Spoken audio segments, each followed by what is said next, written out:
Welcome to Bare Bones.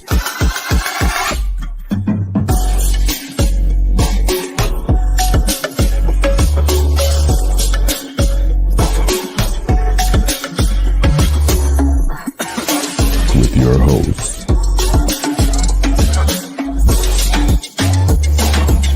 Dr. Mason West.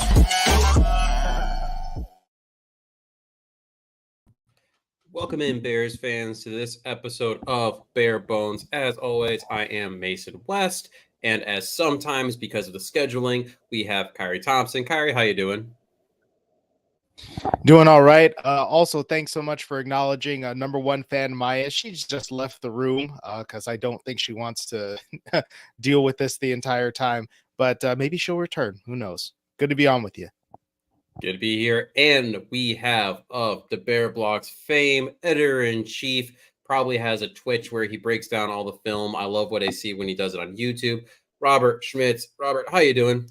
I'm doing great. I'm so stoked to be talking draft with you guys because, I mean, I'm sure even Maya's exhausted of the quarterback conversation, and that's not something we get to totally avoid when we're going through mock drafts, and I get that, but so much better to be talking about it over like something where we can use our voice and explain everything rather than trying to get back and at it between a bunch of text-based characters, right? There's just never enough room to talk through all the nuance on this stuff because everybody keeps making it sound like it's really cut and dry. It's way more nuanced than that and always has been. Yep. And the fun thing about it is, you know what? I have not been exposing Maya to the quarterback controversy. I've been trying to stay out of it myself. And I feel like it's done wonders for me. But you know what? Here we are. I'm prepared. We're going to talk about it. Ready. It is what it is. Let's do it. And before we get into some of our mocks here, we do have some free agency thoughts that we should probably go over. I mean, we could list all the people that have been signed. Go ahead and look at that. There's a tracker. I'm not going to talk about every single person, but I do think that we should share some individual thoughts that we have. So I'll go first. My original thought was I was going to say I wish they got a center. And then the Bears actually did get a center. My original issue with this was, and I want to give credit to the Athletic Football Show, Robert Mays, Nate Tice talks about this, that a lot of teams that drafted centers, maybe later in rounds, 4th, 5th round, and thought that they would be pieces for them, moved to veterans actually recently. So example, Ricky Stromberg, who many loved, I did. He went on IR, had some issues injury-wise and performance. Commanders went and got Biads, I'm going to butcher that last name, from the Cowboys center. Luke Fortner, drafted by the Jags. Jags went and got Mitch Morse. So, they clearly felt, look, we need a stabilizing force in the center for our quarterbacks. It's one of those positions where, yes, you'd like a high ceiling individual, but at the end of the day, sometimes you just need someone who's like stable. And so Bears went and got Coleman Shelton, signed a 1-year deal. He started 30 games at center over the past 2 seasons for the Rams, played over 1,000 snaps at center for the Rams over those in the last year, 400 snaps at center in 2022. By PFF's grading, 17th best center in 2023, right there in the middle. 34 QB pressures allowed, which is not that great. I think it was 7th most, if I recall correctly. But he's familiar with Shannon Waldron during their time in LA in 2019, 2020. Undrafted free agent out of Washington, 28 years old. Competition to start, but, at least you have an adult at center. That's my thought. Yes, and to that point, you brought up the pressures allowed. 48.9 grade in pass blocking. Not very good. Not excited about that. However, 72.6 run blocking grade, which is good.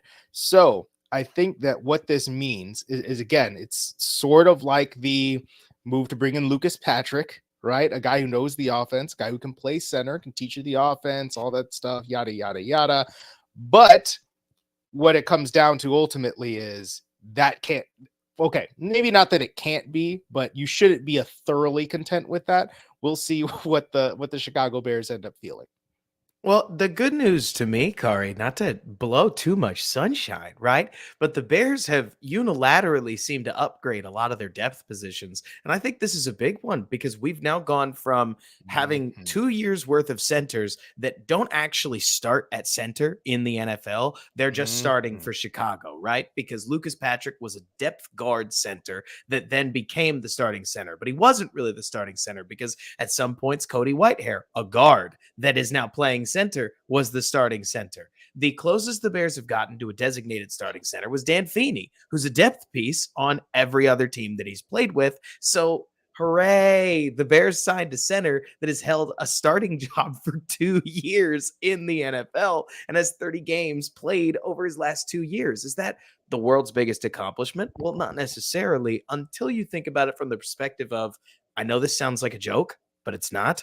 The Bears now go from a 51.5 PFF graded center to a 66 PFF graded center. You Substantial. don't have to care about the PFF grade. Let me put it to you in numerical terms. Going from really, really bad, borderline not a starter level, to a meh starter is nearly as big an upgrade in performance as going from a meh starter to a really good player. Again, we'd all love it if the Bears had a center that was flat out sick. We'd all love that. And maybe the Bears draft one and he ends up being flat out sick. But even if this guy comes in, and my favorite part about this, Kyrie, they get to bump Ryan Bates down to Nate Davis, Tevin Jenkins insurance, where Mhm. I think he's going to be his best self. So now you've got a starting center. You've got an interior IOL 6 we trust. Shelton is signed on a 1-year deal that says 4th round center to me. So now you add potentially a 4th round rookie center that could step in the back half of the year and maybe play some decent football. And the Chicago Bears might be piling together a relatively cheap and efficient offensive line with some young tackles that'll really make this whole thing go. But don't let me get too excited. That's just what I see. Kyrie, do you have a free agency thought that maybe doesn't revolve specifically around center? The fact that the Chicago Bears felt they needed to go out and get a running back. For one thing, I always find it interesting when people get upset that the Chicago Bears, pay a running back to, come in for depth purposes, or in DeAndre Swift's case, I think that he's going to eat up a large share of the carries. I mean, him and Khalil Herbert will, platoon, and I still would think that they're going to draft a running back later on, because why not? You basically always should if you've got the picks, if you've got the availability to do it. And I think that ultimately what the Chicago Bears were missing last year, and what I think that DeAndre Swift will provide, is that he catches the football. Okay. And that was something that they really counted on Roschon Johnson to do. And again, as a rookie, and Roschon Johnson, solid, right? But he's still growing into the role. He's not super, super explosive. I mean, he's fine. He was a rookie 4th round pick who came in, did a solid job. But now what you have is something a little bit more akin to what you had with David Montgomery when he was here. A guy who, I would say is a bit more explosive than David Montgomery was, can also catch the football and be useful on 3rd downs, which, God love Khalil Herbert, he doesn't really do that. He's not a great pass catcher. And then Deontay Foreman could catch the ball on occasion, but his pass blocking wasn't very good. I mean, they were clearly lacking on 3rd down when it came to the running back position, and this will help shore that up. So I saw that honestly as like, yeah, I will absolutely take that. The only thing I throw onto that is, at first I was like, man, that money seems like a lot for a DeAndre Swift when you have the 2 running backs you just talked about. But as we saw more deals come out, right, the Josh Jacobs to Green Bay deal, we saw even who he replaced, Aaron Jones moving over to Minnesota, what he got for that 1 year. Cannot get rid of that guy. Seriously, he just Man, can't get rid of the Bears. He's going to haunt the Bears forever. I don't want to have to play Aaron Jones anymore. Come on. Please no. Please And then no. the extension that even Mixon got once he got traded to the Texans. The money for DeAndre Swift, all of a sudden you're like, okay, I get it. I'm fine with it. Multiplicity, more weapons, more better. So that's the only thing I would add to it. Robert, any other thoughts on running back? And then what is your free agency thought? So running back wise, I do feel like in this big, so I don't come from a football background, meaning by default, I have to brandish my nerd card sometimes. And when I'm supposed to say as a football nerd is running backs don't matter. But I can't help but feel like guys last year, especially given that the Bears lost 3 games by such razor thin margins from a win percentage perspective. I mean, comebacks that simply should not happen. The Bears getting an upgrade at a position where I personally look, I like Roshan Johnson. I think he can become something going forward, but we didn't get the pop from Roshan last year that I think we wanted to see because the running back room made a lot of sense with Roshan playing a really big and important role and Herbert being able to not get hurt throughout the season. Neither of those things happened, and we had to lean an awful lot on Foreman, like you're talking about, Kyrie. I feel like I'm getting ahead of myself. I think Swift helps round out the running back room and give you a lot more juice and some stability and youth at a position where you could really use a lot of that. As far as free agency goes, maybe I'm crazy. Maybe the Bears and Ryan Poles have a very different plan than the way I see it. But it feels to me, Kyrie, and also Mason, of course, that when we look at what Ryan Poles is doing, we see Jalen Johnson's deal clear $7 million in cap space. DeAndre Swift's deal has a low first round cap hit. We look at the 1-year deal from the guy we just signed, whose name suddenly escapes me. We look at the little deals that they've signed, like Everett, like what is it, the Jonathan Owens, etc. I feel like we're getting served Simone all Biles, I stand was gonna say up. they signed Simone Biles. Stand Owens up. was the baggage. I feel like we're getting served all of the side dishes and appetizers, and that there's an obvious entree that's being made room for. Like we're looking at the table because Mason, I know you talk about this all the time, that people overreact in some moments, acting like they see the whole picture, even though if you pull the corners out a little bit, maybe there's something that we're not acknowledging, and there is a clear round hole in the cap that something big is supposed to fit into.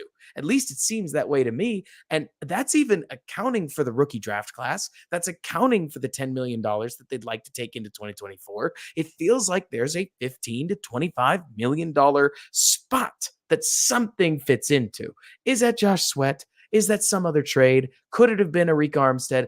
Bro, I don't know. But it feels to me like there is a move coming. I mean, obviously, the Bears don't have a receiver that they've signed. They didn't sign DJ Wanham, meaning that now they're still in the hunt for an edge rusher if one exists. So I don't know. I can't help but look at this free agency period and think there are a lot of people that are going to come to the conclusion that what Poles did was miss on all the big fish, even though we know tackle doesn't typically report, or like tackle free agency doesn't typically create any value. We know that edge rushers signed in free agency are typically massively overpaid. We all know better than to think that these huge dollar deals are consistent good things for the teams that sign them. They're fun in March. They're less fun in November, right? So I can't help looking at this and thinking to myself, if we get to September and this was it, or the Bears sign a Yannick Ngakoue type that ends up being one of the worst defensive ends in football, then yeah, absolutely. This free agency period was a little bit of a letdown. But Poles did a lot of damage in the months that weren't just March last year. And Absolutely. so I can't help but look at this and think the depth got a lot better.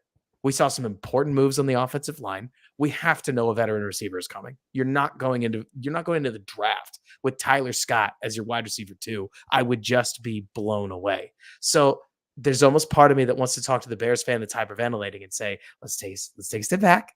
I know patience is a word that's gotten used in Chicago way too much over the last decade, but take a breath for a second and let's see what happens here.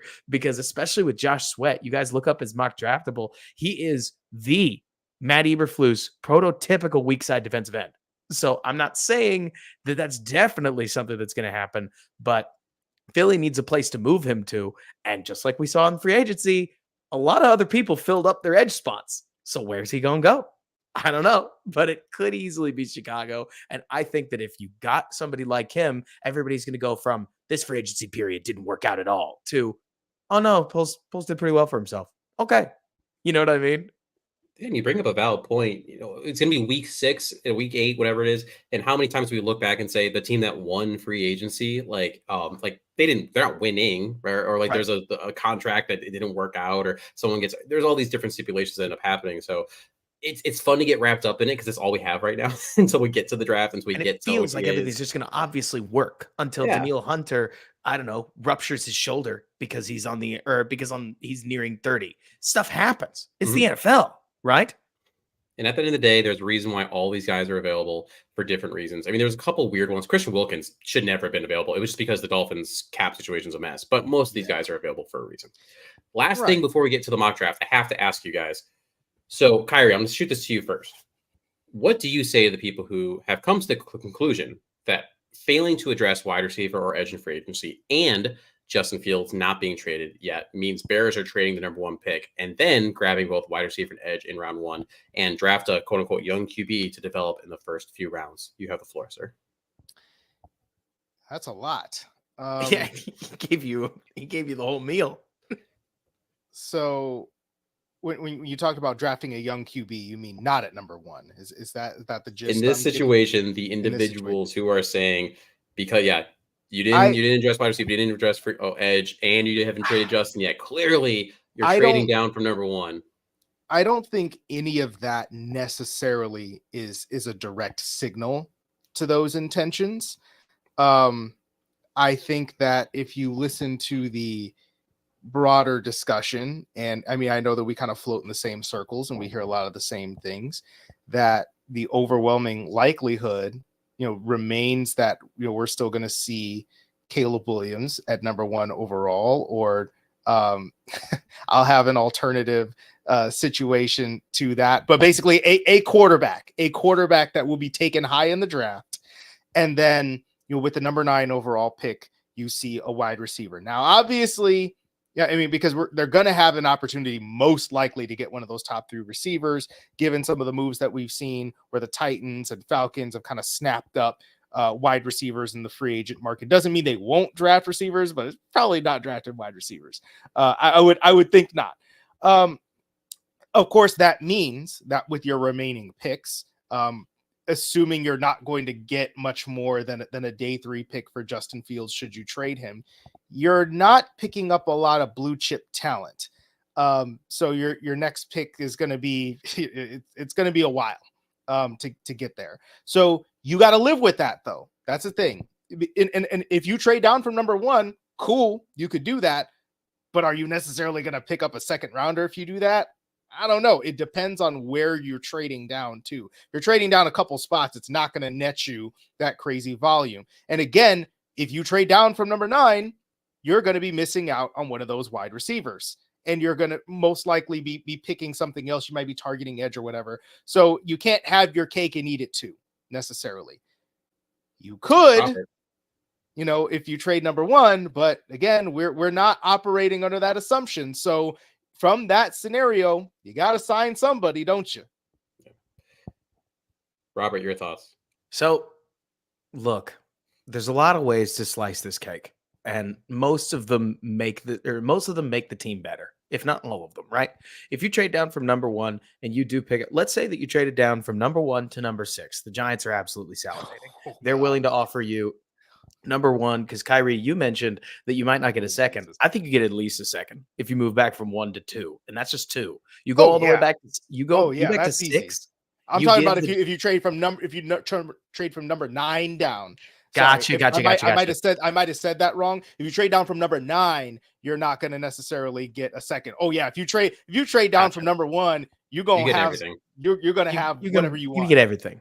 If you traded down from number 1 to number 6, you let the Giants skip the line. I got a text from a Giants guy just the other day, not like Giants beat guy, where he was like, Robert, congratulations. That was all he said about Caleb Williams. He's like, I finally got to my quarterback eval. Congrats, right?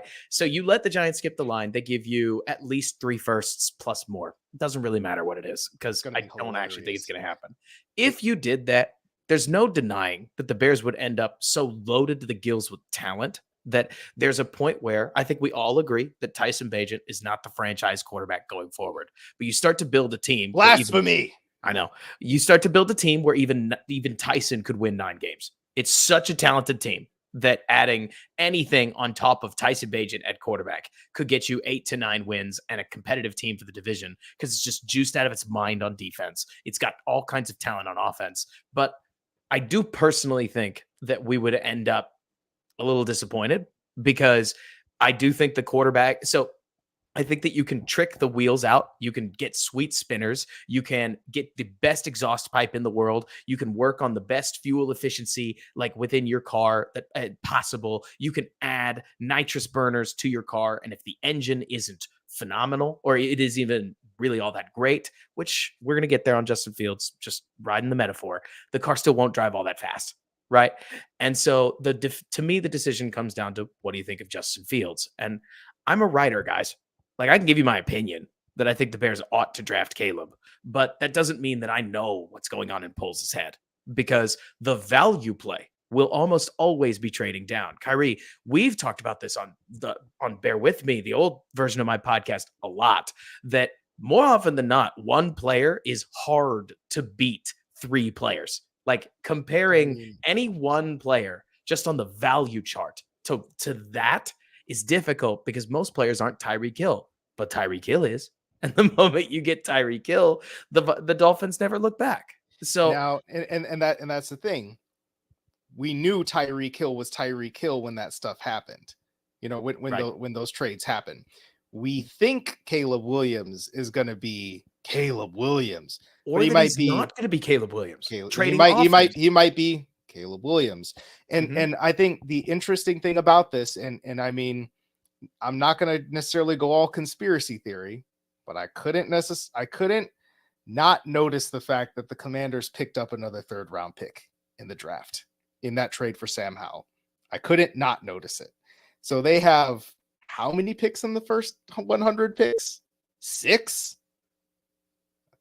They got a whole road. We're not going to do that. We got mock drafts to get to. We can't do that. That's another show. That's another. Yeah. That is another show. Let's do our thing. Let's do our thing. All this to say, the main thing I'm looking at, Mason, because I want to hear your take on this, if you don't mind. Sure. For me, all I want out of this season is for the Bears to commit to a quarterback that they intend to remain their quarterback until the 2027 season. My aim is to get off the roller coaster.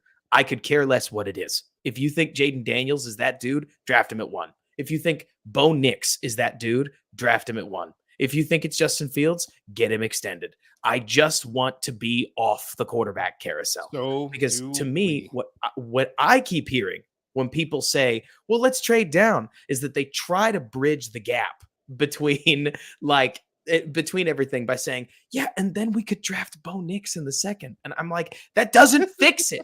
Like, why are you spending on the quarterback if you're telling me Fields is worth trading off of number 1? I understand where they're coming from, that at the end of the day, trading off of number 1 usually comes down to somebody feeling like the quarterback isn't actually that important. Like, look at Brock Purdy. He's bad, and San Fran is still good. Or ignoring that. Hey, just saying, Khari, because I think you've seen it. Purdy can spin the ball. Like, at least the Purdy that we have seen develop, especially Purdy in, the game against the Lions. Yes, I'm aware that he threw that like near interception, but you look at a lot of the balls that he threw across the yard and it's like, okay, that's a sweet dig over the middle. Okay, that's a nice ball to the sideline. Okay, that's a solid ball to your 3rd read over the crosser. It doesn't matter. This isn't a Purdy podcast. I'm not trying to say he's any better than decent, right? Just not 7th overall. The point, or 7th, whatever, Mr. Relevant. Point that I'm making, Mason, is, to me, this part where people say, well, let's plan for Fields to potentially fail while also stocking the cupboard, because, hey, then we could just draft a 1st rounder next year. I'm like, don't plan to fail. Like, pick somebody that you think is going to be good and then ride with it. Do that. The plan around Mitch was not the problem. It was the fact that Mitch didn't live up to it. So do that again, where you just hard commit to somebody and you build the best team you possibly can around what that person does well, and and get a team that can help them with all the things that they don't. I think it can be Caleb. Maybe you think it's Drake. Maybe you think it's somebody else. Maybe you think it's Justin. I just want to be off this roller coaster. Pick a guy and let's ride with him. So do we. I mean, I think it's really as simple as that. I would say that, you kind of mentioned, Brock Purdy kind of going there. And maybe they think the quarterback's not bad. Obviously, we have seen a lot of the discussion about Justin Fields' trade market, et cetera, et cetera. I'm going to make this quick, Mason, I promise. I would Mason's like, I mean, I would posit that the way that Ryan Poles has apparently valued Justin Fields and hasn't given him away for a bag of chips suggests that he probably thinks Justin Fields isn't as bad as everybody else thinks that he is. Otherwise, Justin Fields would probably he would not still be here. But that does not mean that he will still be here in the future. I just think that that's something we have to at least consider, because look, if they thought he was Mac Jones, he'd be gone. The only thing I'll add to that, because I'm going to keep it as short as I possibly can. I don't think anything that we've seen, lack of wide receiver edge in free agency, Fields not being, I don't think that tells you anything too much right now, to be honest. I mean, it takes two to tango. The receiver, the edge you're talking about needs to want to come here. You need to not only have the cap space which the Bears have, but you also need to have money to give them the guarantees to beat certain things, right? We saw that last year with McGlinchey. He was originally like, hey, he's going to be a Bear, but then the guarantees were more elsewhere. That all has to come into play. The Bears are not exactly rolling in cash as a general entity. And then when it comes to the whole thought process of drafting, right? I 100% agree. You go get your dude, get off the roller coaster, because you want to be on a nice flat plane. The only thing I'd add to that in particular is you may not take necessarily your dude at number one if you know you could get him later. Right. If you were if you're a Drake May guy, I don't want to go down a road, but if you're a Drake May guy, if you're a James Daniels guy, and you know the Commanders want to go to 1 and you want to go to 2, and you can kind of thread the needle a little bit, right? You can get some extra capital and get your guy. That's the only instance where I'm saying you're going to go that way. But totally, again, conversation for the thing. Finish it up, Robert, before we move on. I should have clarified that my take on wanting them to draft him at 1 is it's not even from a team building perspective. If you like Drake May, Khari, you should trade back to 2 and take whatever Washington will give you and be all stiff upper lipped, and then let them take Caleb, etc. I will be told as a fanalist that Drake May was your number 1 quarterback all along, and I will refuse to believe it until you draft him at 1. Yeah. Like, if they trade back and they draft Bo Nix in the 2nd round, or Spencer Rattler, let's use Rattler, he's the best example. Poles is going to stand up there and he's going to say, well, actually, as we went through the scouting process, we really fell in love with Spencer Rattler. And people are going to take that to mean, oh, wow, he thinks Rattler's better than Caleb Williams. And it will be, I think, media terrible. So I want them to irrationally draft their guy at 1 if they like any of these rookie quarterbacks. That's not going to be the direction they go. But oh my God, we'll see. I had a thought. I'm not dropping it into this chat. Let's get on to the mock. Moving on. So we are doing mock drafts. That is actually the purpose of this episode, even though we're 30 minutes in. It's just that's what happens when you get 3 football dudes talking. It just happens. But I do want to highlight again for those who have not been here before. So myself and Khari, right? I do this show almost every other week. Khari does a bunch as well. We cannot pick the same people. So if your favorite person might have been sitting there, but we picked them in the previous episode, we can't take them. It just is what it is. And just so Robert's going to be fresh. He can take whoever he wants because he's only doing the 1 mock draft. Right. I also have us, to say this. We got to be strategic about this. So don't get mad at me for what I'm about to do. The purpose of this mock draft is to help the hosts of Bare Bones better know the prospects of the 2024 NFL Draft. They are sharing this information so you, the follower, don't have to grind tape and scouting reports as you wait patiently for the Chicago Bears to make their selection. This is not meant to be predictive. If your favorite prospect was not selected in this mock draft, check out a previous or future mock as they may be included there. If they are never selected, oh well, get over it. Taking these mocks too seriously will result in headache, nausea, diarrhea of the mouth, cold takes exposed, troll status, tool status, and undying love for a prospect who gets cut before week 1. All right, beautiful. Let's get into it. So, of course, we are going to be taking the role of the front office for the Bears, making our selections. First up, Khari did a trade.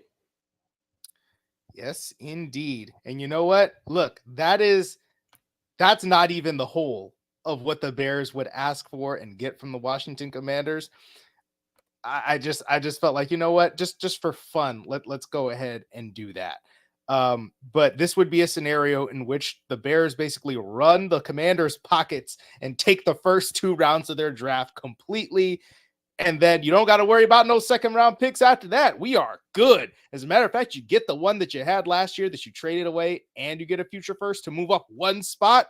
Let's go. And that's pretty much what it is. Moving on. Robert did not trade away his pick. No, I didn't. What did you do? I'm shocked. I know, tell right? you. Hey, I think Caleb's tape really is that good. And now it's so funny because I heard somebody, and I wish I could tell you their name. Their YouTube channel is the QB Room, and they said something that I couldn't think was put any better. They said the college game and the pro game are different games because what does get you drafted is ultimately what will get you killed in the NFL. Like the college game is begging you to be a playmaker and frankly ignore that throw to the flat. Then you get to the NFL and you need to remember that throwing to the flat will win you a game. So I understand all of the incredibly popular ways that people have come at Caleb Williams' game, but I see arm talent. What really speaks to me is his pocket feel, his ability to he seems to know exactly where rushers are and how they relate to the lineman's block. And you'll see him move left, right, backwards, and forwards very, very naturally as he'll literally help his linemen recover their blocks so that he can sit in the pocket for sometimes what is an ungodly amount of time. I mean, his natural scramble rate is just something we haven't seen. You could check out an article at DBB to see a little bit more about that, but I'm going to finish up this rant. The point is that I think that Caleb really is a quarterback that you can't pass on if you don't hate him. And I'm assuming that Ryan Poles and the Bears don't hate him. I don't know, but he's more of an interview question than he is an on-tape question. Strictly on tape, he's something else. Yeah, I will just say, I want to remind that Ryan Poles did say blown away. Now, I think that kind of means the whole package. So there is always that possibility. But yeah, I think when you look at the way Caleb Williams plays the game, I mean, it's hard not to get excited about some of the stuff he does. And I mean, I've talked about it, just some of the throws that he makes, his arm moves like independently of the rest of his body. It's hilarious. Mm-hmm. It's like he will be, it's like you practice some of these throws just for fun. Like he'll be running, perpendicular to the sideline, and then he'll just like do one of these, just throw it across his body. I'm like, come on now. That's funny. And it's funny too, Khari, because just to turn a critique into something that I think it's a talent that has gotten him in trouble at the college level. But as he, turns 23, turns 24, gets older, gets better. What? Talking about a prospect getting better, right? Caleb Williams has the ability to have an edge rusher draped at his feet and still flick the ball 45 yards downfield or 30 yards on a line. This did mean he got kind of lazy with his footwork sometimes at USC, and he ended up a little bit inaccurate because he felt some pressure at his feet that is actual pressure. It's not like it's ghost pressure, but then he said, meh, I can get it there. And at the NFL level, I would love for him to roll those dice ever so slightly less, but it's a good trait to see nevertheless, because you see Geno do this. You see, I'm not going to say Patrick Mahomes. You see all kinds of quarterbacks like Jordan Love, to use another example. I'm really trying to focus on quarterbacks in that like 10 to 8 range, right? Matthew Stafford, Derek Carr when he was good. That ability to throw a 15-yard dig without your feet set is really important at the NFL level, and it's something that Caleb can do. I'd love to see more consistency, wouldn't we all? But as far as all those traits you're looking for in a quarterback that can be something special, I think Caleb shows them. It's just a matter of the refinement process. Very logical pick there. So I'm going to intro this because, as I said earlier, right. I'm doing like 5 or 6 mocks that I You're locked out of picks. You're So hosed, Mason. I decided to do a nightmare mock. This is what I think could happen, but I do not want to happen. And so now you get to live the nightmare. And unfortunately, Robert, this is the No, one. I love this. I knew we were going to get a trade off and stick with Fields. I knew we were going to get one. I already prepared for this. Well, of course. Well, if you think about it, right, Robert, that's the scenario that could go in the most different directions. Totally could. You could end up. No, God! No, God, please, no! No! No! No! So yeah, this is what you guys get to deal with. Please, what did we get? What did we get in the trade? I want it. I traded. It's funny you mentioned the Giants.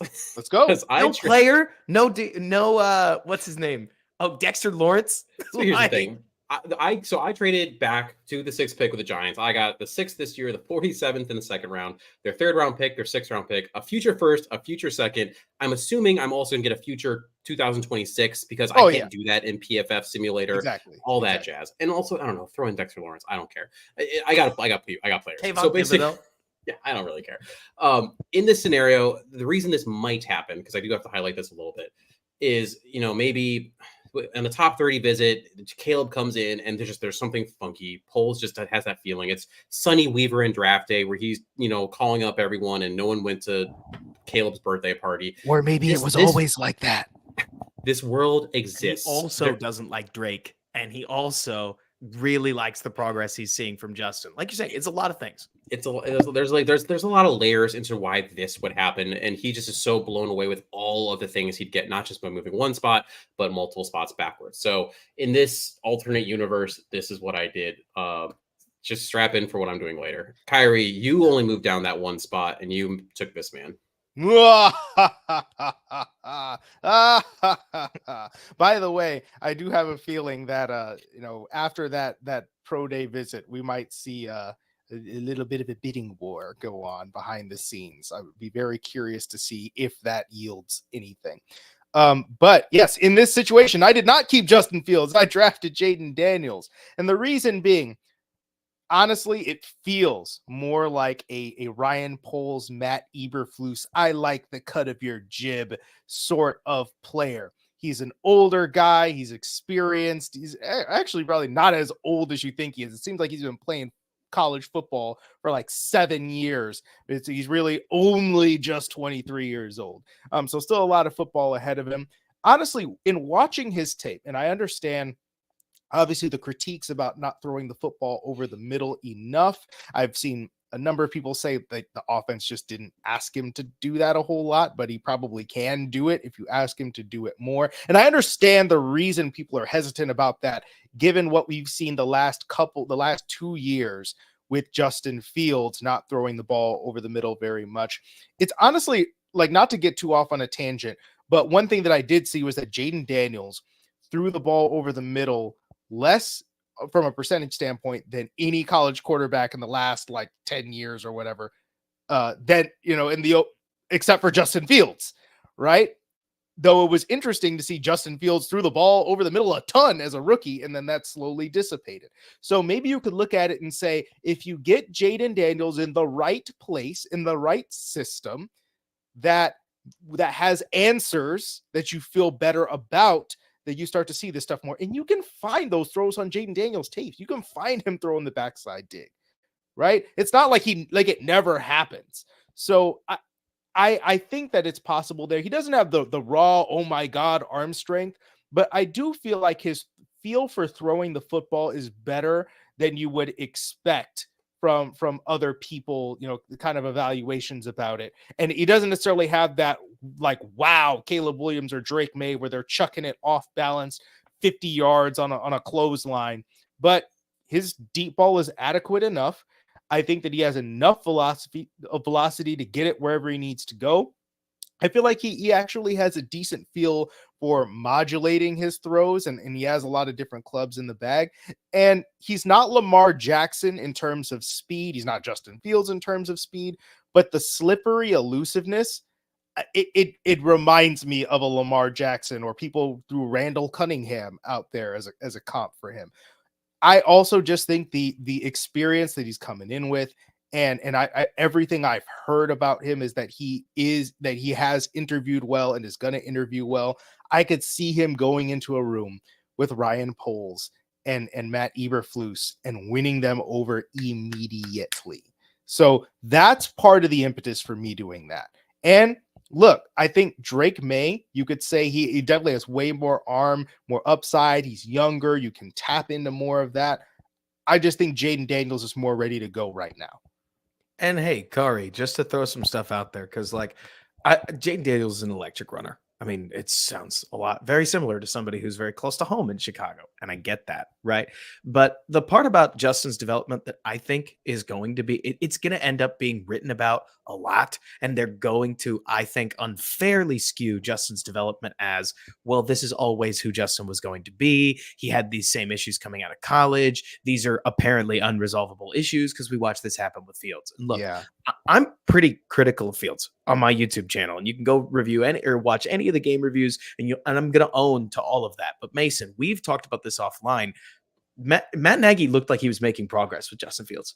It sure seems as if that quarterback development process derailed a little bit when Justin Fields Nagy, landed. low key, the play calling, a lot to be desired, but as a quarterback coach, coaching him to play the position, it's clear that Matt Nagy's the best. Matt Nagy and John DeFilippo together were the best coaches that he has had at the NFL level. It is, I mean, we could do this another time. And I can't say for sure that Justin Fields would have been a Pro Bowler, that he would have been, I don't know, above average, that he would have been average. I don't know. We don't know, because that's just not the life that we're living, right? Yeah. But it's more to say that, in my opinion, what you'd hope for with Jaden Daniels is that Cliff Kingsbury, who has historically found himself, like, you see Cliff Kingsbury's name attached to a lot of very good quarterbacks. That guy has an eye for this position. And if Cliff Kingsbury is a loud voice in getting Jaden Daniels, who's to say you can't bring him along? It freaks me out that Jaden clearly considers his own running the ball as part of his kit. This is very similar to Justin Fields coming out of school, who, look, I have a stat that I could show if you wanted me to show it. You don't need to see it. But the point is that Drake May, Justin Fields, and Jaden Daniels respectively have some of the highest clean pocket scramble rates in college football over the course of their career, with Drake May coming in at 7%, with Justin Fields coming in at 8%, and Jaden Daniels coming in at a leading 9.4%. So Jaden obviously considers, I should run the ball as part of his kit, whereas in the NFL, I do think that gets you beat up pretty badly.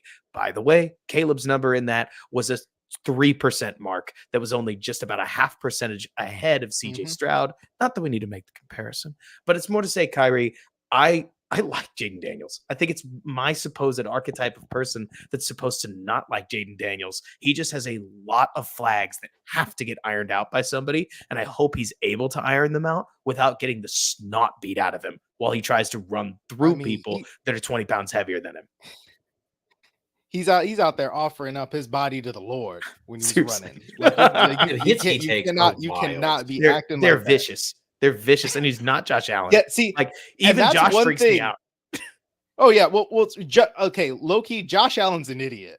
Like, and honestly, I feel like Drake May kind of has that idiot in him too, that'll be acting like that. That's the funny thing about Justin Fields, is that, like, by and large, he doesn't really take those kinds of hits that often, because he's learned to run out of bounds, get down. I think that's the thing that we need to consider with some of these quarterbacks. This is the last thing I'll say before I hop off this, because I don't want to spend too long on it. But I was looking at it today. Justin Fields, for all the obviously like bottom tier passing that we've seen, is a perfectly average quarterback despite all of that in terms of total yards per game and total touchdowns he averages per game, because his legs are a useful piece of his kit. You can have success and can be a productive quarterback playing like that. Now, you still need to do it with the arm. So if Jaden Daniels is able to not iron it out, but really take that part of his game to the next level, that's where you see the upside come in. And I do want to highlight, so there's a comment here, Dory17, Jaden Daniels is light years less talented than Caleb. Yes, I mean, there's a reason why Robert took him in this scenario. Where no one's arguing. I don't think Khari and myself are arguing that he's not. Very little people are. I don't go out in the Twitterverse or by any scouts or anyone that I respect knowledge-wise on this. Pretty much everyone has Caleb at number one. If you're not taking Caleb at number one, if you were the Bears, it has nothing to do with the on the field stuff besides maybe the turnovers and the fumbles and some of the time to throw thing. It's the person. If you have question marks there, I just want to make sure that's abundantly clear. It's not the other stuff. So you'd think that, look, Robert had a trade. He moved from number 9 downwards to number 13, and then moved again from 13 down to 17. What were your thoughts on that?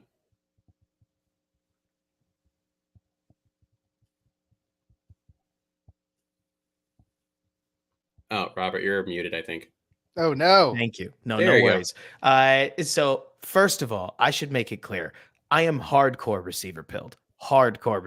And I want one of these top 3 receivers. PFF's board did not give me one of them, and they got taken at number 8, even though I don't think one would have fallen even if they had, I would have made these trades because I also tried to keep this mock as realistic as possible. And guys, we can say what we want about how much we love these receivers. We're talking about an offensive lineman that's now our GM and a linebackers coach, head coach for the Bears. That's not a bad thing. But if you're telling me that these guys aren't thinking rookie quarterback, we're going to play defense and we're going to run the ball, and that's how we're going to support him, then I think you're nuts. So I thought that they went from 9 to 13 because the Raiders were offering me something to come up for JJ McCarthy. And then they went from 13 down to 17. I have no idea what position the Jaguars were coming up for, but I didn't want to trade down too far because I still wanted to give myself a shot at a receiver as I fell down the board. But do you get to show my pick at 17 in this, or do I need to hide that? Oh, no, you got to hold that for a sec. Cool. Then I wanted to add picks because it's the same exact rationale that led you, Mason, and you, Khari, to trade down. The Bears are way too short on a lot of these picks. So I really tried to focus on trades that gave me an accept on the first try because I was like, if I have to offer it 5 times and get a 20% chance trade, then I'm just cheating the simulator. But I had to work my way down to add some thirds so that I could stock the team with depth and basically get a draft back so that I could try to add some talent to the team after one. And someone would think it'd be my turn, but it's not because Khari came up from 9 to 6. Get it. Explain your thoughts here. Here's the problem is now that the Giants, they were the ones who signed Drew Lock.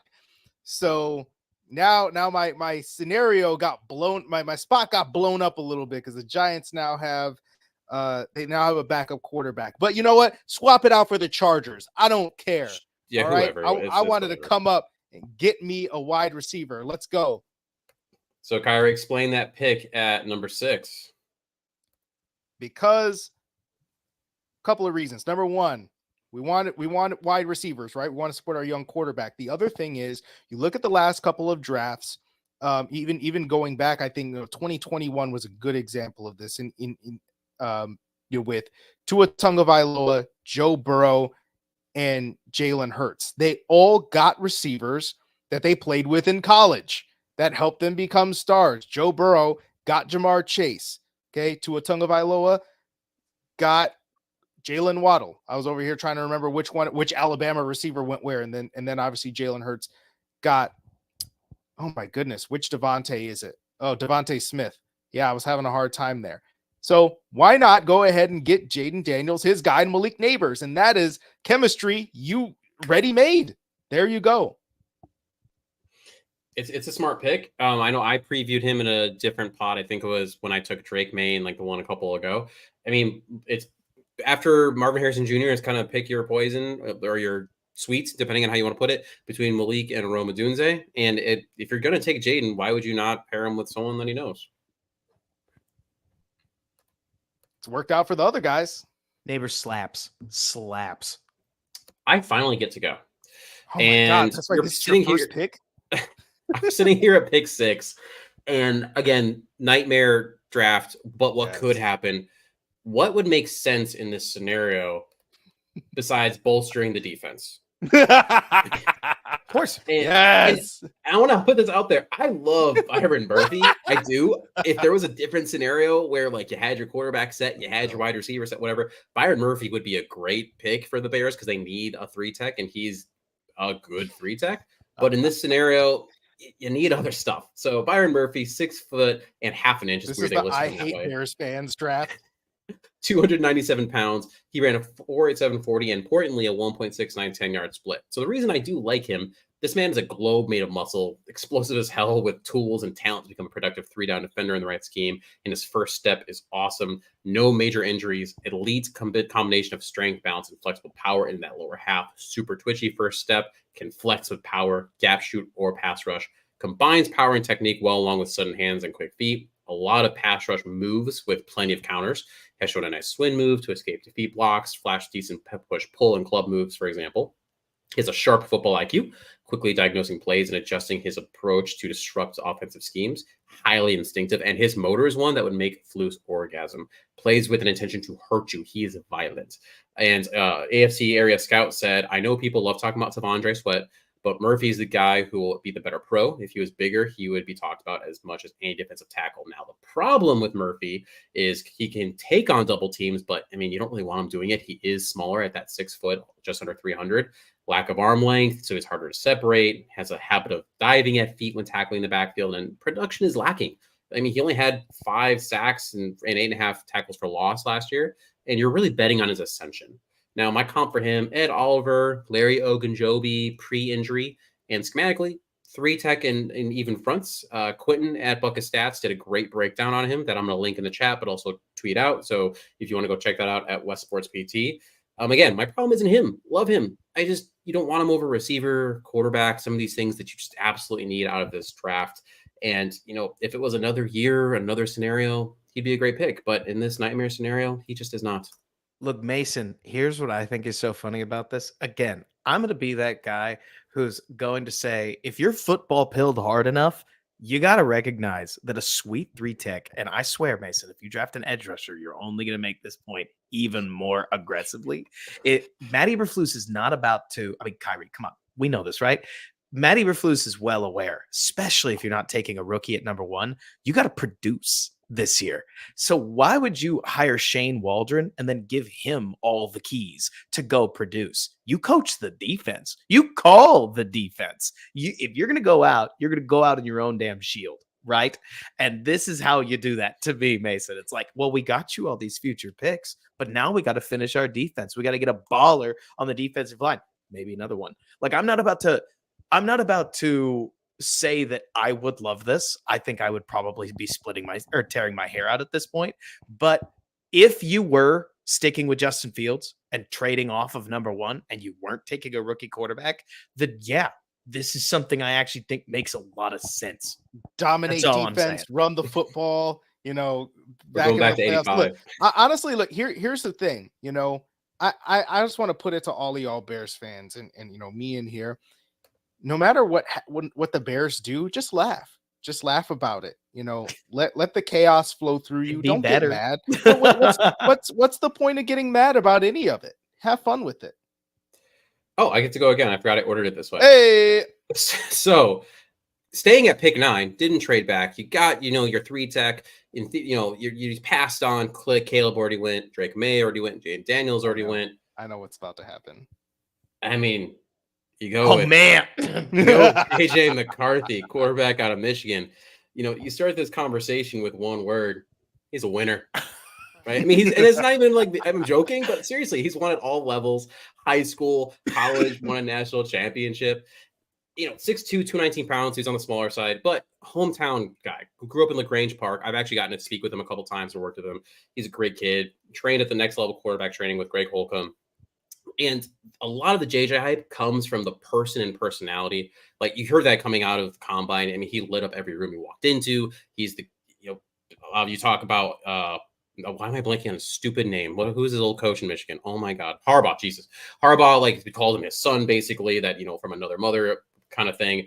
And both of those things are things that Poles might love. He wants to, the person, right? He said that when he talked about what he wants in the quarterback situation. He plays with a chip on his shoulder and intensifies focus when he needs it. He's fairly poised in the pocket, average as a pocket passer, adequate ability to locate throwing windows. You're hearing a lot of adequates in this hype right now. McCarthy doesn't seek to play out of structure, but it's fairly consistent at making positive plays when it happens. One of the draft's most efficient quarterbacks operating out of structure, confident and seems to have the ability to take slights and digest it as competitive fuel.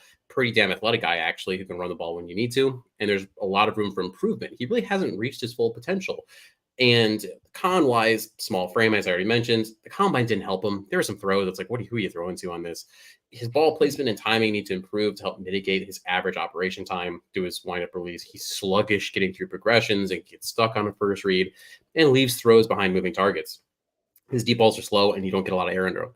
But in this scenario, in this world that could happen, you're splitting the difference here. Because in this scenario, you notice I haven't traded Justin Fields. So in this scenario, you're keeping Justin. You're playing him for the year. You have JJ sit for the year. You get to hear all this bluster where the Bear fans are divided. You get to hear it all year long, where the pro Justin people are saying, all right, now we got weapons. We're going to be able to surround him with all this stuff. You have the anti Justin or even the pro quarterback, play JJ. He's the next guy. But at the same time, you didn't get some of that top of your talent on offense. You missed on the receivers on the top 3. You didn't trade back to get too many other assets. I mean, I got some. It's this is the nightmare. This is the life that I personally do not want. Oh, don't do it. Please don't do it. But yeah, that's it. Khari, what would you think All if they did this?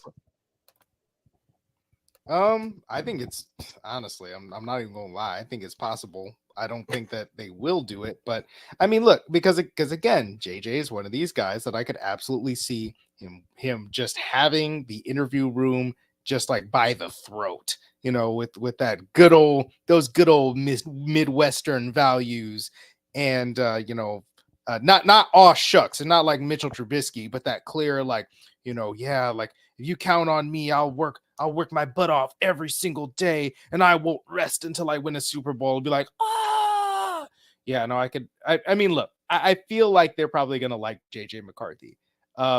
Now I feel like it's highly unlikely that they would select him in the top 10.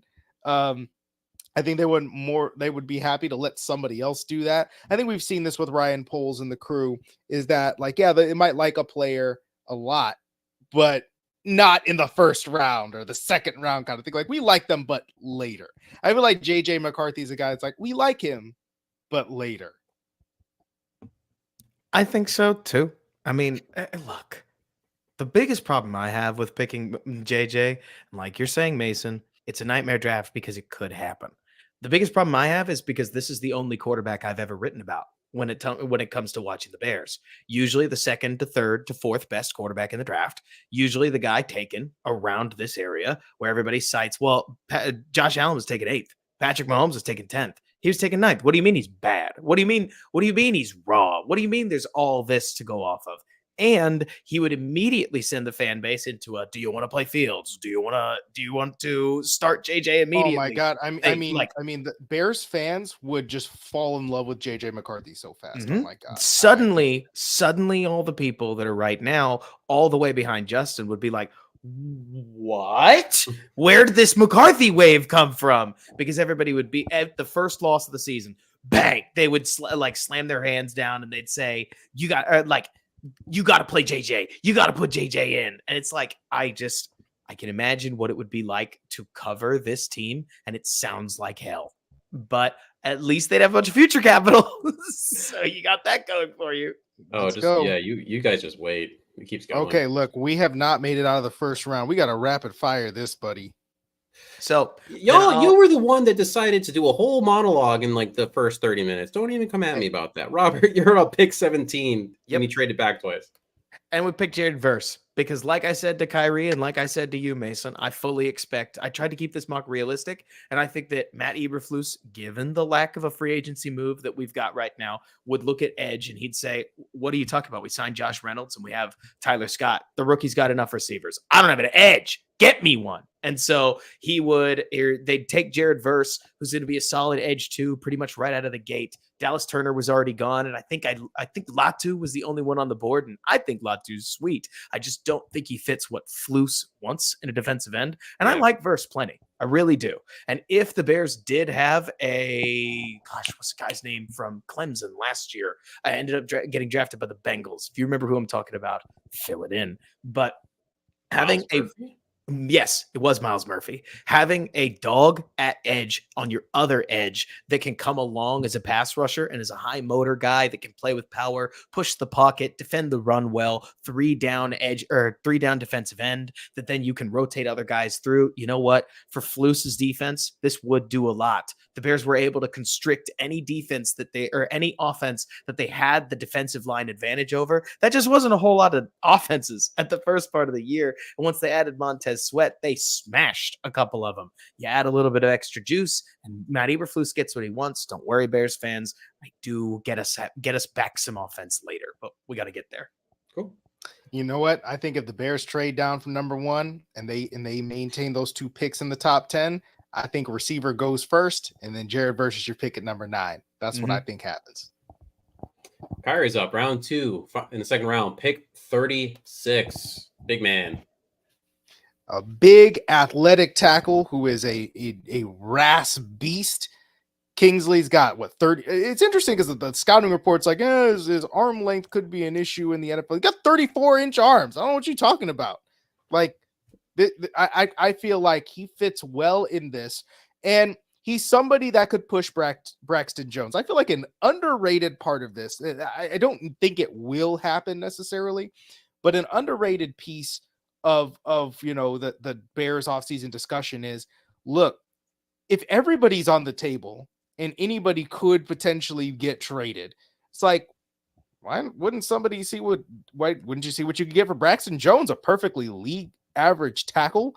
Or you could platoon him, keep him for depth. I mean, look, there are options here, and ultimately what you've got to have, I think, is depth and a continued conveyor belt going on the offensive line and developing young talent. So to me, this is a win-win for the Bears. Yeah, I mean, you can never have too many big guys, and especially a tackle. Boom, boom. Khari up again, round 2, pick 40 after some of his trades getting more capital. The beast. Look, I think that we've talked about, and one thing I didn't really do in this draft is edge. Spoiler alert. But I think what you would still love is some interior defensive line help, because Javon Dexter Sr. played better as the year went on last year, but he's still kind of learning the position, and I think still tapping into that athleticism. I feel like Chris Jenkins coming in, that could be your 3 technique, and then you're talking about Javon Dexter moving down to the 1 technique and just absolutely destroying from the straight up interior, while Chris Jenkins is your guy at the 3, and just like 2 young bulls on the interior that could grow together. And you see how much these defensive tackles are making on the open market now, because everybody realized, oh, this is a passing league, and what do you mean getting interior pressure is dangerous for quarterbacks? I think you want to continue to view that basically as a premium position, especially in this defense. Go ahead and get another guy that could serve you in that role. Yeah, absolutely. All the reasons we talked about for D-line. Robert, round 2, pick 44. I picked Keon Coleman because he's a boss. I mean, again, when we talk about the nerd card, I'm not supposed to like a guy who doesn't have as many yards per route run or the separation metrics that guys like Lad McConkey, et cetera do. Wow. But when you start to look at all those charts, you start to realize that all of the outside receivers or the X receivers are all lumped into the bottom left corner of almost all of them. Because as it turns out, when you have to go up against outside corners and you don't play from the slot, you don't gain the natural separation that a lot of these other teams do. Look, I could tell you about Keon Coleman's RAS. I could tell you about Keon Coleman's speed in the gauntlet drill. I could tell you about all kinds of things that are different ways to try to justify me saying that boy nice. He's got some of the sweetest hands in the class. He returns punts at 6'3". He's got all kinds of size, blocks like George Pickens when he wants to. I mean, the good way, right? Like the way where he tried to fight people back at Georgia, not the way where at Pittsburgh, he just stepped out of the way and let people tackle the runner. So when I look at Keon Coleman, I see a receiver that pairs really well with DJ Moore. I see somebody that can balance out the body types in the receiver room a little bit, and I think is being undervalued by the NFL because he doesn't have the separation ability that somebody like Troy Franklin does, even when I think his game translates to the NFL with things like power slants. You could do things from from the slot that other smaller guys can't. Like, the NFL is a tight window league and a contested catch league as much as it is a separation league, and I think Keon fits it really well. Yeah, I was anti-Keon just initially, and then the combine happened, and I went the opposite that some people went, they saw the 40, but then I saw the gauntlet, and yes, some guys don't run it at full speed, and if you're not running at full speed, you suck anyway. What are you doing?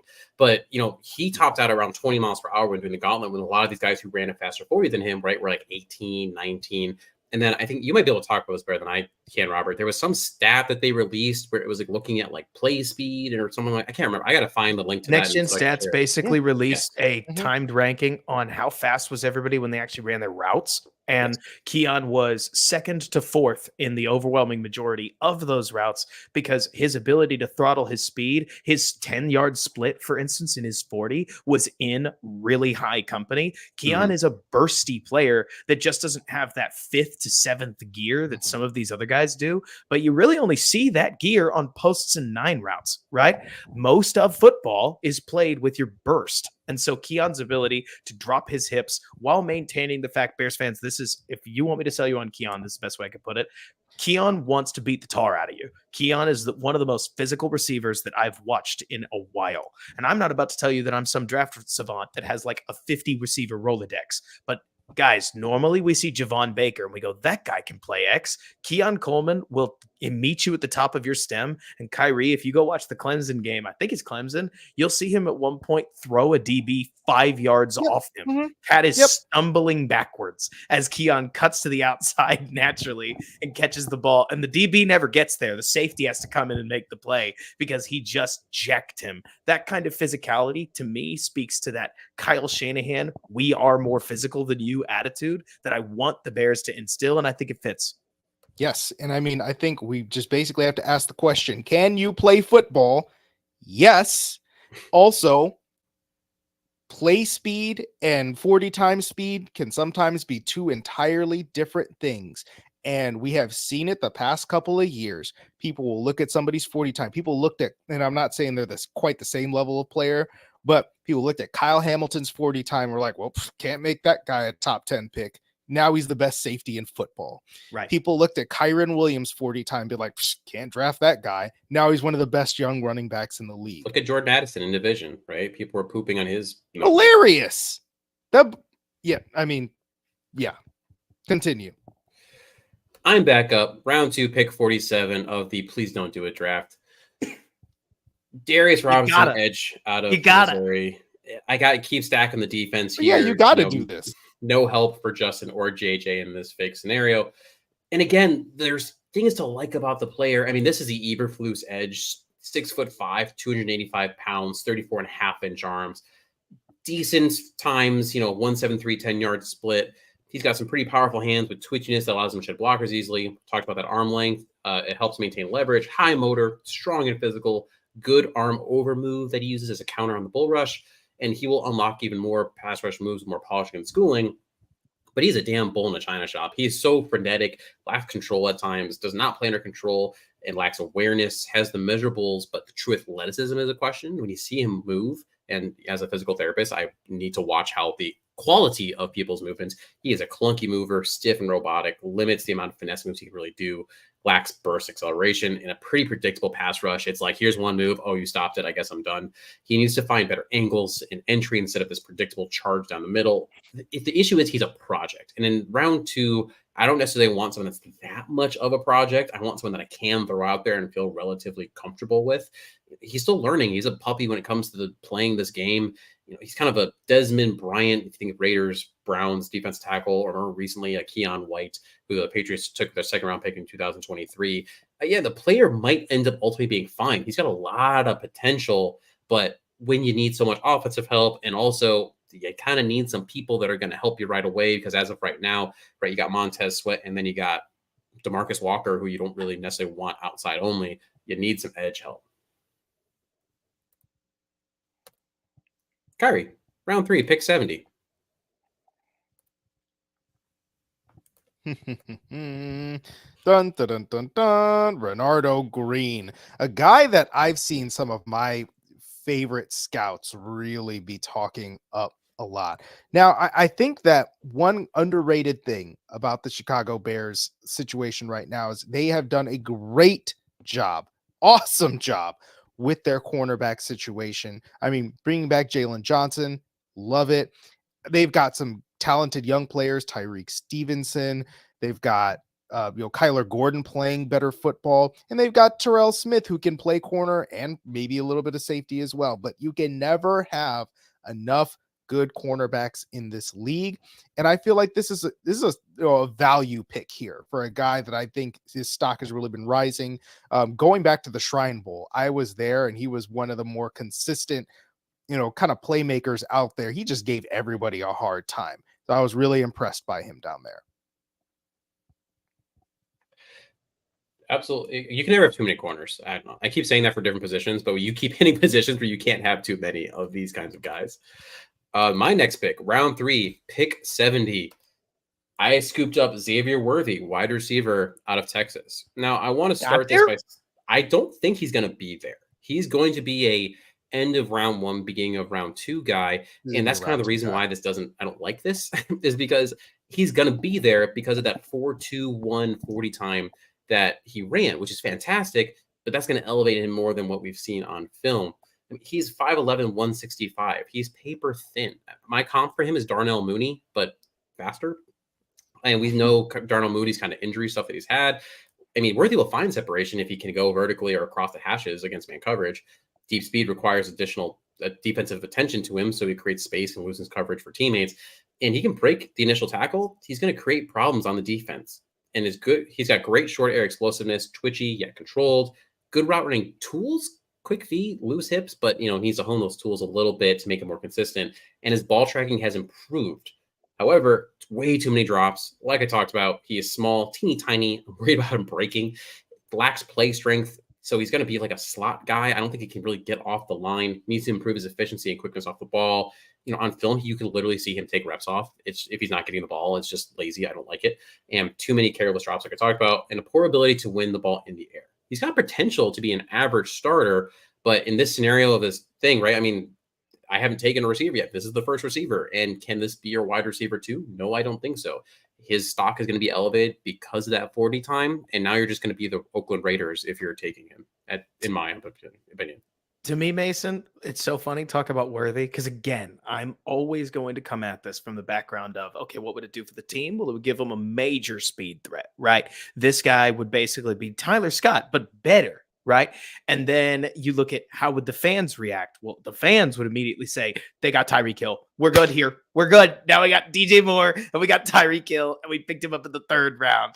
And it just makes me giggle. Look at it, Worthy in particular, because they would take, they would take pick number 70 and he would immediately become SMH. Just wait until Jair Alexander gets dusted by our new rookie. Exactly. Exactly. And it's a headache I don't want. Robert, you're up. Round 3, pick 75. Flex on him. Yes, you're right. I did pick Austin Booker. I was like, I can't remember what happened. The board did not fall my way, which is fine, right? Because I wanted to take a look at all kinds of options, especially at interior offensive line. But at this point, I didn't have a lot of options I liked because I was considering double dipping at receiver. You could also look at the tight end market at this point, but Austin Booker is the best player available at this point. Plus you add a little bit more juice or at least some youth to an edge room that you can never have too many solid players at. 3rd round edges pop more often than you realize, whether that's Yannick Ngakoue or Daniil Hunter or plenty of other edges around the NFL. A 3rd rounder is a really nice place to take a shot at it. And Booker was good enough to meet my bar when I was pretty disappointed with the pick, and I didn't really want to bother with trading it down again.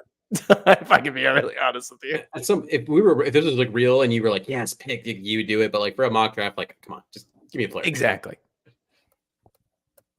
All right, Khari and I picked the same person at the same pick. Of course we did. Yeah, brain meld. Christian Mahogany, Boston College guard. Why don't you take it? So I'm down at the Shrine Bowl. I knew I was going to like him going into the Shrine Bowl. Liked him even more after watching him in person. Strong, violent hands. Very few guys got the better of him.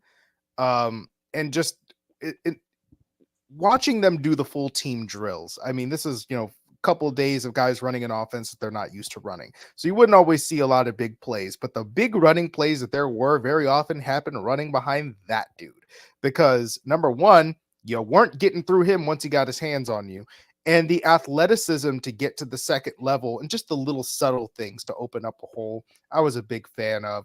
And hey, Boston College alum, he even acknowledged the fact like, oh yeah, I know there's a Boston College alum sitting up there at one point, and he didn't see Ryan Poles, but Ryan Poles was watching this man and see what he was doing. And I'm sure that he's probably talked to the Bears, I would figure.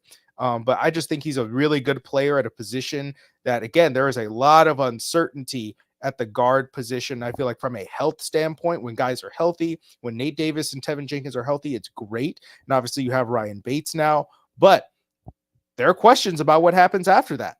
Okay. Because Tevin Jenkins is going to need new money potentially. And I don't know if the Bears are going to fork up for him if he keeps on getting hurt and unavailable. Nate Davis is underwhelmed so far, and they're going to be able to get out of that contract if they want to next offseason. So why not have somebody waiting in the wings? And Yeah, and by the way, sorry for jumping in right here. And this is a guy who can learn how to play center too. He's a stud. Yeah, I don't have a lot to add. I mean, this doesn't necessarily fit my chaos bad because he's going to be a good player if you can get him here. This is good value for him. Boston College, they run 60-40 run pass split. So they do a lot of motion heavy play action based schemes center around a lot of downhill, multiple run game, duo, power inside. So he's going to be transition well to the NFL. He's got the athleticism to show fluidity when he pulls, getting to the second level. ID stunts pretty quickly, and he's got a really nasty finisher. He's got a little of that to him, which is fantastic. The Bears need that. Yeah. Con wise, I mean, he can play two forward, and you can see that. And sometimes he gets grabby. I mean, his penalties definitely improved. In 2020, he had 6, and then 2021, he had 1. Fantastic. But you can definitely see him getting tuggy there. And you can definitely see more athletic defensive lineman with a fast first step can get in on him a little bit. So that's a problem for me. But he's an athletic, powerful interior lineman whose combination of strength and technique can really overwhelm defenders. So at some point, I couldn't just pick all terrible things. And it just fits. It's good. Well, it's going to be funny to see if the Bears go with this because obviously the center that they just signed isn't guaranteed to make the roster. No one-year deal really ever is, right? But at the same time, I think this pick made a lot more sense 3 hours ago, right? Sure. Yeah. Because if only because once you've got a GC at that point, well, now he has to be your OL7, which is good, and we like that. Can't clarify enough. All depth on the offensive line. Good thing, but you do have to figure out how to stick him on your roster, and he's not somebody you could cut. Mahogany, you cut him, he's gone. And so obviously you have to find a way to keep him there. I have no idea how you'd fit him in, but I'd love the ad. He's a good player. Yeah. And that's the thing that we got to keep in mind with these mocks. We did these a couple of days ago before all these positions were filled. This was one of the worst weeks to do this. It sucked waiting for Monday to happen, Tuesday to happen. It's like, I can't do this mock yet because they're going to sign someone. And it's going to ruin the whole damn thing. Robert, round 3, pick 96. Bo Limmer, as I don't know how to say his name, center out of Arkansas. It's Bo Limmer. He's really sweet. I'm not studying the offensive line as much as I'd like to, but I tapped an offensive line friend of mine and said, okay, what would I take if I was around round 3? And he was like, Bo Limmer's my favorite guy. Really athletic, wants to kill you. And I was like, done. And so Bo Limmer is me as Ryan Poles saying, I'm not getting scooped like I did with Ricky Stromberg last year. Scoop him up here. I actually still think this pick makes sense, even in the light of what we have now, because 100%. they didn't sign their most recent center to a 2-year deal, did they? It wasn't a 3-year deal, was it? It's a 1-year deal. And part of me wonders if Ryan Poles would want to would want to draft a rookie so that he can play center for a year or in a reserve role and then take over starting next year, so you don't marry up a rookie quarterback and center, and you can get that going when Limmer's actually got his feet under him. But we'll get there when we get there. It made a lot of sense to me at the time, and I liked it. Got to add in the trenches eventually. No, 100%. And that connects to how I started this whole thing of didn't love the idea, right, of a rookie like you just said, and all these teams now who are just trying to get these veterans in. But there you go. You got it. You got someone you can bring along and build in the background. Robert, keep it rolling. Round 4, pick 110. A position that the Bears have in spades. Tommy Eichenberg, linebacker, Ohio State. You cross into you cross into day 3, and you start to get into does the coach like him enough to take him? And Tommy Eichenberg is one of the more instinctive, studly linebackers that you were able to see. And I just didn't think Poles would be, or in particular Eberflus, would be able to resist. There are going to be plenty of people that are going to look at his position and say, what are you doing? But I don't know if Noah Sewell really did enough to solidify things. Maybe he did, but the Bears are going to know a lot more than we are, right, guys? And if they're not stoked about where he's going, then you might want to add somebody like Eichenberg, because last year the Bears got pretty lucky, and TJ Edwards and Tremaine Edmonds never missed particularly significant time. You may not get that lucky next year, and the Bears are probably thinking about it, given their defense is very linebacker reliant. So Eichenberg made a lot of sense to me here. He was the best player available on my board that was there. So I took him, and Bears fans would probably complain. Bears fans will complain about everything. So, it's not a surprise. Khari, round 4, pick 110. 10 also maybe doesn't make the most sense, but again, stuff happens. Yeah, He's I a mean, beast. yeah, yeah, and I think again, having now signed a running back, things are going to get a little bit stocked in that running back room, and he's not the most athletic. Or I should not say that. No, he's not the fastest or whatever in terms of 40 speed, but this guy is a freaking brick house, and he's got better long speed than you think he does. I've watched a lot of Audric Estime, being a graduate of Notre Dame, so I do keep an eye on them from time to time.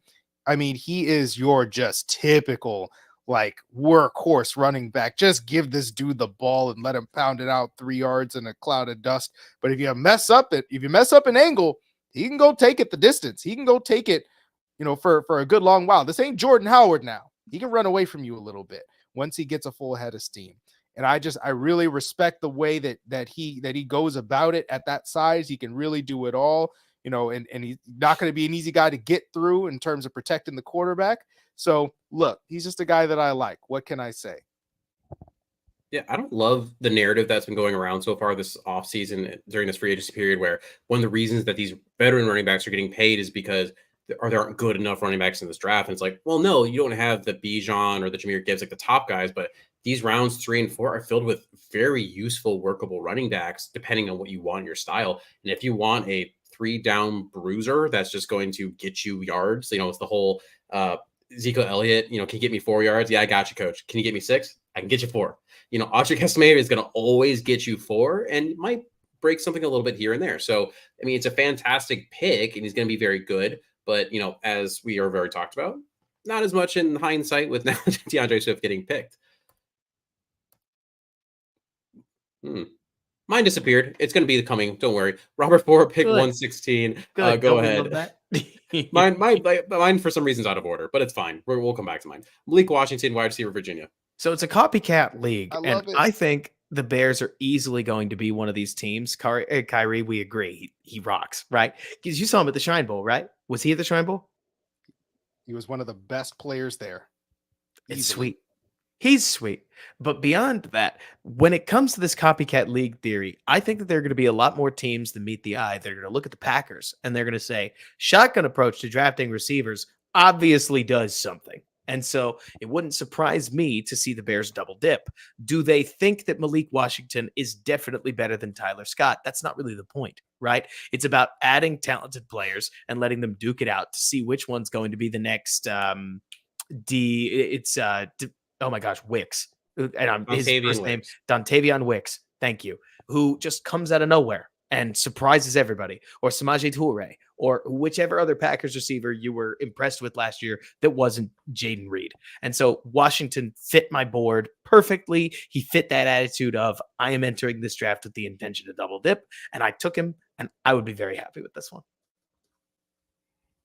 I mean, and as we're currently seeing, the Bears are going to need some wide receivers. Yeah, they are. All right, we're going to time machine, round 4, pick 110, and pretend this was before Robert's if you want it to be chronological. But I'm going to stab actually Robert in the heart a little bit with putting this guy on my please don't do it list. Aeneas Smith, wide receiver, Texas A&M. In the right scenario, good pick. In this current iteration of what's happening, not so much. 5'9", 190 pounds, fifth-year senior, where he played in 12 games, 553 catches for 795 yards, averages 15 yards per catch. That's a lot. 2 touchdowns and a QB rating of 93.7. You target him. Pretty good, right? 3 things come to mind when you think of him. Versatility, yards after catch, and explosive. Covering this guy sucks. He combines explosiveness and pretty nuanced route running, good burst as ball carrier, pedals into high gear, fluid athlete with explosive burst and speed to stretch the fields. I mean, he had a play where he ran by Terrion Arnold on a slot go route, showing some wiggle in a short area burst to get on top of Arnold. He's also a great catch and run threat, like I said, yard after catch, creative runner, natural catcher of the ball, and he projects as a day one contributor on special teams with a chance to rank near the top in the NFL in return yards early in his career. Cons, fractures leg in 2022. How long-standing effects are there going to be? Longer cornerbacks should be able to press him. So, I mean, pretty much slot only with his size. Poor play strength as a route runner, and he can get knocked off the spot. Small frame, short arms don't make him necessarily a ball winner. And, he's kind of scheme specific, but should he land in the right offense, the ceiling is exciting as a chess piece. electric playmaker. But as you've seen how this offseason has played out and this draft has played out, if the Bears don't sign anyone, you're now going into next year with DJ Moore, Xavier Worthy, Aeneas Smith, and then Tyler Scott. That's kind of rounding out your receivers. It just wouldn't. That's a teeny tiny. Bayless Jones. Ugh. That's a very teeny tiny, explosive yet hard to run offense, especially for someone like Shane Waldron. I think wouldn't really necessarily work. So in the right situation, love this guy. And the one that's been created here, not so much. Khari, round 4, pick 2022. We're back on track. Hunter Norzad, center, Penn State. Well, one of my favorite guys from the Shrine Bowl, again, very athletic, able to get out in space, didn't lose a whole lot in the one-on-one reps and in the team drills that I saw. Obviously, we've now seen that the Bears have signed a center, but if you want development behind him, I feel like you can do a lot worse than Hunter Norzad. I think he was one of the better centers there at the Shrine Bowl. Clarifying. All right. Easy peasy. And I think that's a common theme here, man, is that like down at the Shrine Bowl, I mean, I'm sure it was kind of the same at the Senior Bowl, but the Shrine Bowl isn't usually thought of as like, oh, the top tier prospects. But man, every prospect at the Shrine Bowl, like interior offensive line was like, ooh, I want that guy. Oh, I want that guy. Oh, I like him too. Just all of them. All of them were good. I'm up next. Round 4, pick 122. I have Muhammad Kamara, edge, Colorado State. So this first line is important. 6'1", 248 pounds, and 32-inch arms, so not very long. And also 4.57 40-yard dash, not super fast. But he was productive as hell with meh traits. 45.5 tackles for loss and 30.5 sacks and 5 forced fumbles. I mean, that's a lot of just great numbers. Can create pressure with heavy hands, plays with force and aggression, can squeeze split double teams. Can he get around longer tackles? Maybe, maybe not. Can become a little too reliant in that power in his rush approach. Will need to prove he can stack blocks instead of firm edge. A bit over aggressive at the point of attack in the run game, and he'll lean too far forward to disrupt his balance and block shedding effectiveness. He also doesn't fit the Flus archetype in terms of size. He would be funky there. It's a good backup with the potential to develop into a starter. I mean, that's round 4. What are you looking for? But at round 4, you probably want to take a bigger swing, someone that fits the defense a little better. And there's that whole thing, right, that went around where the Bears, like they value traits and speed and athleticism and size, and he just doesn't fit that mold. Yeah, wrapping up, getting close to the end here. Talk about Mo Kamara. That dude's got some crazy motor, though. He does. Motor is wild. That is a Flus thing. I will say that. All right, Robert. Round 4, pick 122. Who you got? So I picked Christian Jones, the tackle out of Texas. And like you're talking about, Mason, and also Khari, I think you're doing this too. We'll keep the explanations a little shorter as we're hitting the hour and 30-minute mark of the show. But so Jones was my attempt to get ahead of the Borum cut that now PFF Brad is speculating on Bears Twitter, where I thought to myself that, okay, they probably want a swing tackle that isn't Larry Borum. And so I don't know if Christian Jones would immediately become that swing tackle, but the Bears could use some youth. I think we all agree they know what they have in Borum. Jones has feet that are good enough to run the zone blocking scheme that Shane Waldron wants to run. He has the same issue that all the Bears tackles do in that his anchor could use some work. Everybody except Darnell Wright, I guess you could say. But I think there's tools there that create a player that's easy to like. It's just a matter of how he's going to refine himself. Yeah, I know nothing about this guy, so definitely move on. So I believe this should be the last pick. Round 6, pick 183. This is probably my pick that I'm saying is not an issue. This is not a nightmare. At some point, this should be done. Tory Taylor, punter out of Iowa, being drafted by the Bears. It's no secret. Gil sucks. I'm not a big fan of Gil. He doesn't suck. He's just very meh. He's very average. Tory Taylor is the opposite of that. One can pretty confidently say this Australian-born Taylor will go down in history as one of the best college punters. He's the all-time leader in total punt yards, constantly paired a booming leg with pinpoint accuracy, which helped that Iowa defense set up for great success. His 23-24 average was 48.2 yards per punt, which would already be tied for 12th in the NFL. He had 32 punts down inside the opponent's 20-yard line in the 14 games this year, and that would be 5th in the NFL in 3 fewer games. He will turn 27 before his rookie season, so a little old, but it's also a punter. He can outkick his coverage sometimes, so and needs some more hang time. But the highest punter has been since 2010 was at number 110. That was where San Francisco selected Mitch Wisnowski in 2019 fourth round. So honestly, I don't even think he's going to make it to the sixth round. I think someone's going to take him in the fourth or fifth. But if you're, and this is just now going super gritty detail, if you're trying to set up your rookie quarterback, or in particular, let's say we're talking Caleb in Robert's draft, let's say we're talking Jaden in Kyrie's draft, or technically JJ in a year when you put him in my draft, wouldn't it be nice to really pin someone deep and be able to flip the field? Torrey Taylor, get him on the team. I actually love him. I don't know why that came up later. Anyway, you can see if you're watching live, you can see on the screen, these are our drafts. I will read them very quickly because we're getting long and it's a lot of air. So I traded back, took Byron Murphy, the second defensive lineman, JJ McCarthy, quarterback, Darius Robinson, edge, Xavier Worthy, wide receiver, Christian Mahogany, guard, Anaya Smith, wide receiver, Mohamed Kamara, edge, Torrey Taylor, punter.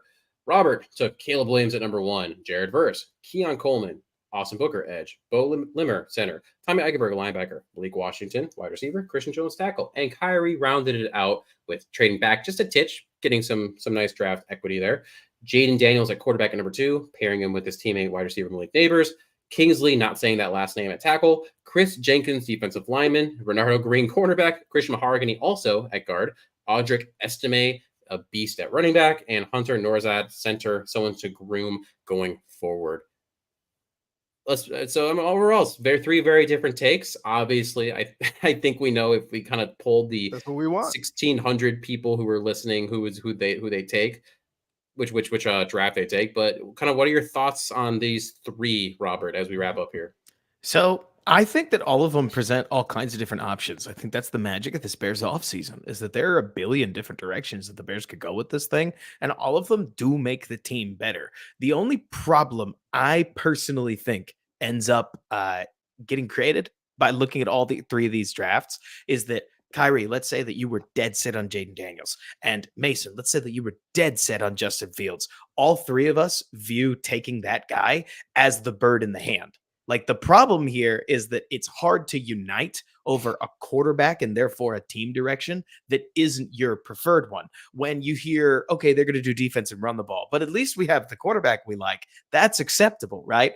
But so I do think that I can't help but think that what should be a fun party of an offseason is going to end up being a tough pill to swallow for a lot of people. Not because I think that there's anything that's going to be, or like, not because I think any of these drafts are implicitly a bummer. The Bears just have to win with that team before anybody who disagrees is going to come around to it. And so I don't know how ready these Bears are to start just immediately dominating, but I do think they'll start to win a lot of games no matter what direction they go by 2028. I mean, I think they can do it in 2024, let alone 2025. I am excited. I think we should all be excited, but I know that this draft is just going to create some tough pills. There's no way around it, right? Kyrie, what you thinking? Let's just see what happens. So I'm going to put you on the spot, Kyrie. If you had to pick, and you're picking between two mocks because mine's stupid. If you had to pick between these three mocks, with what came out after draft weekend, this is what occurred, which one would you pick? You are murdering me right now. I'm trying to get out of here. No, I gotta ask you. I think I would do obviously I'm partial to my own, but I think that I like Robert's mock because it has a couple of players. Like, I think Jared Verse is definitely a player that I feel like the Bears are really going to like. I think, and look, none of this stuff is an exact signal for anything, but I'm looking at the Bears not really doing anything heavy on the defensive end market and seeing Jared Verse potentially being that number 9 overall pick. It's yelling to me. It really is. And Malik Washington was, again, he's probably like one of my favorite, like my 3 favorite players that I watched at the Shrine Bowl. So I got to love it. I also love Keon Coleman. I think he's getting crapped on too much. Obviously, though, it's kind of hard to go against the power of Jaden Daniels and Malik Neighbors. So I feel like a mix, like kind of a mishmash of the way that we did things. I think they all present, some good stuff. Yeah, absolutely. to make mine very fast, I think I would lean towards Roberts. One, I do think Caleb on the field is the best quarterback. If you can get Caleb, Jared versus Keon Coleman as your top 3 guys, I mean, that's a nice little haul there. But I prefer a Malik Neighbors, or in my personal favorite, Rome Odunze. I 1,000% would, but in Robert's scenario, they weren't there. So I think you made the best with what you had by doing by the draft that he had. And like you said, Malik Washington, super fun. And I like the idea. I don't know anything about him. I got to look into him about Bo Limmer. I like having that rookie center with a little investment. But that's all we got. Thanks for tuning in. If you're new to Bare Bones, please come back. We're going to do another mock next week where, again, so our other co-host, Danny, will be on along with myself, and the Windy City Productions crew is going to be here. Then the following week, Brad Spielberger is going to be on. We're going to do another mock, and then we're going to do a live one the week before the draft in like a war roomy kind of thing.